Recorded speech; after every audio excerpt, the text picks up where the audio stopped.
Salve meu povo, hoje nós vamos falar sobre a história de Patita, ou La Bruja, La Curandeira. Ela tinha essas alcunhas. Ela foi uma médium, né? Uma médium curandeira, uma médium de cura no México, né? Ali no meados ali dos anos 1900 e pouco. Nós vamos falar sobre ela logo depois da vinheta.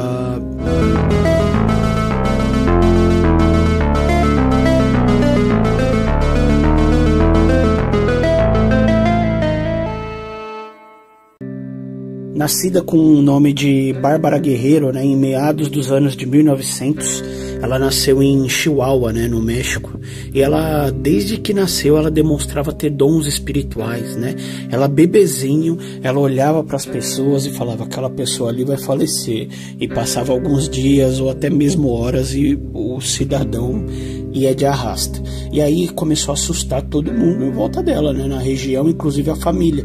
E foi tanto, né, esse alvoroço que a família dela abandonou ela foi abandonada pela família biológica com 4 anos de idade. E aí ela já tinha, esses boatos já era muito grande, né, sobre os poderes dela. E aí um homem chamado Charles, né, ele adotou ela, né, ele era um integrante de um circo. E aí ele entendia que aqueles poderes, né, da Bárbara, né, da criança, eram poderes espirituais, né, e ele viu ela como uma menina especial. E aí ele levou ela para o circo e ela teve esse início de vida ali, né, no circo.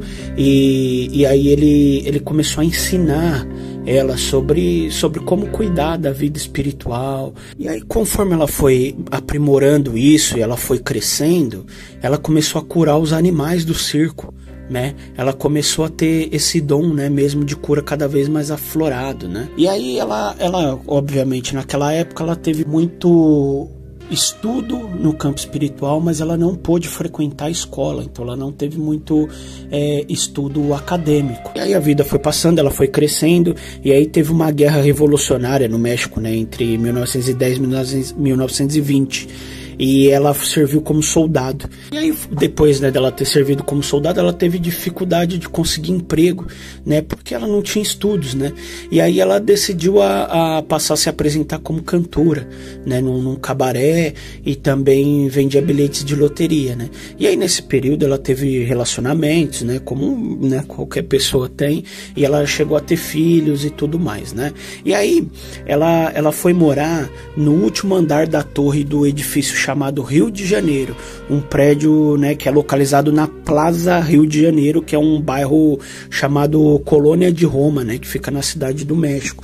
E esse bairro ele foi projetado para ser um bairro de gente fina, né? Só que ali, quando a Bárbara já foi morar ali, já tinha entrado em decadência total, então era um bairro de classe média baixa. E esse lugar hoje é chamado como Bairro Mágico. E aí logo no final dos anos 20, né, que a Bárbara foi morar lá, e ela passou a fazer trabalhos como curandeira, e ela atendia os clientes dentro do apartamento, né, dentro de um quarto lá do apartamento.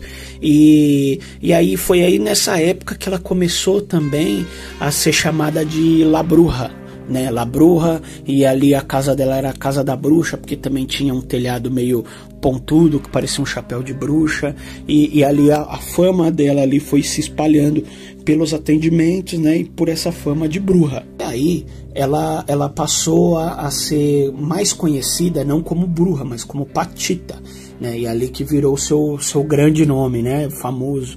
E Patita quer dizer baixinha, né, então não se sabe se ela se deu esse apelido, se foram os pacientes, né, as pessoas do bairro ali do Rio de Janeiro, ou se é da época do circo, né, também, porque ela chegou muito pequenininha no circo. Mas o fato é que aí juntaram, aí ficou Patita La Bruja ou Patita La Curandeira, né, ou somente Patita. Aí, desde pequena, né, segundo as fontes, ela ouvia vozes, só que ela nunca conseguiu identificar o que era, parecia meio só um falatório.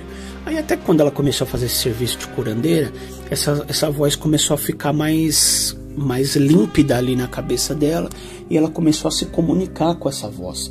E essa voz se identificou como Cuauhtémoc, né? E o Cuauhtémoc ele era ele se identificou meio como uma força ancestral e deu o nome de Cuauhtémoc. Cuauhtémoc foi o último imperador azteca, né, que reinou no México. Então vem trazendo toda essa sabedoria ancestral do povo azteca. Aí esse espírito, né, que falava com ela, com a alcunha, né, do imperador, ele pediu licença para que ele pudesse dominar o corpo dela durante as sessões, né, que ela, de cura dela, para que ele pudesse trabalhar ali.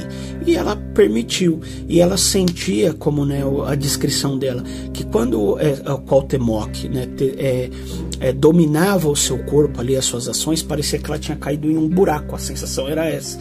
E aí todo mundo ali à sua volta via que claramente ela mudava as feições, o tom da voz, o jeito de falar era muito masculino, né? Então a turma notava essa diferença. E ali Cuauhtémoc, né, começou a fazer esses trabalhos, né, por intermédio de Patita. Ali tinha todo tipo de coisa, desde coisas mais leves até pacientes em estados terminais, né? E tem comprovações, né, ao longo da história ali do povo falar, eu tinha essa doença, eu não tenho mais, e vinha. Só que o que era mais doido nisso tudo é que quando o Cuauhtémoc, né, se uniu a Patita ali, o Patita se tornou ferramenta, né, desse espírito, começou a ter muita materialização de coisas, até mesmo de órgãos, né, segundo as testemunhas, né? E eles viam mesmo substituição de órgãos, materializavam um órgão novo e substituía pelo antigo. E era meio a lá Dr. Fritz mesmo, né? Ela usava uma faquinha,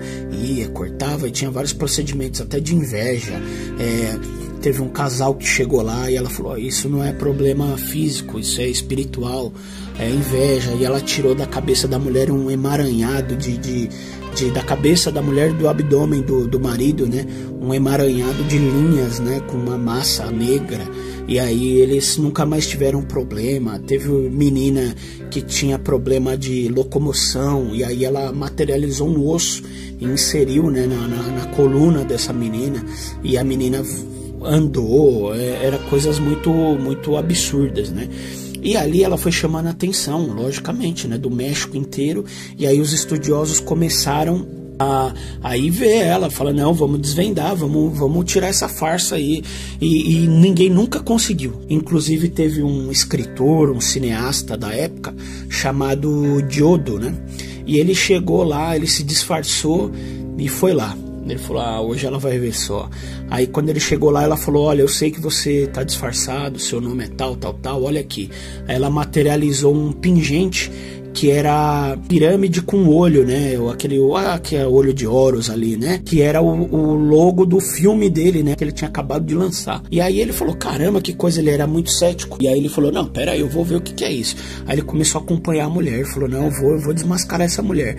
E cada dia que foi passando, ele ficou em torno de 5 anos com ela, né? Acompanhando, e ele foi acreditando cada vez mais, até que um momento ele começou a ficar muito doente.